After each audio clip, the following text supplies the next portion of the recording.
இயற்கை மற்றும் தெய்வத்தின் விதிகளுக்கு உட்பட்டு வாக்கியங்களை அமைக்க வேண்டும். எனக்கு கார் வேண்டும், நான் இப்போ எழுத போகிறேன், எனக்கு ஒரு 3 பவுனில் தங்க செயின் வேணும், நான் எழுதி வச்சு அடுத்த மாதம் எனக்கு இது நடக்கணும்.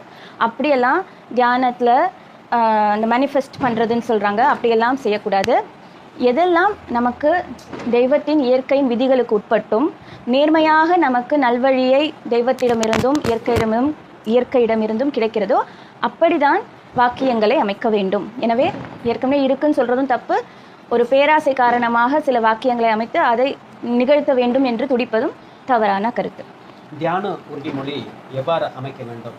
உடலும் உயிரும் ஒரு ஒருங்கிணைந்த தன்மையில் இயல்பாக இருக்கிறதுக்கான ஒரு முயற்சியை தான் மேற்கொள்ளணுமே தவிர நம்மளோட அன்றாட தேவைக்கான பொருள் மேலே இருக்கக்கூடிய நோக்கமாக இருக்கக்கூடாது என்பதை அறிந்து கொண்டோம், தெரிந்து கொண்டோம். இதே போல் நல்ல பல பயனுள்ள கருத்துக்களை அறிந்து கொள்ள, தெரிந்து கொள்ள, புரிந்து கொள்ள அமிர்தம் 24/7 யூடியூப் சேனலை சப்ஸ்கிரைப்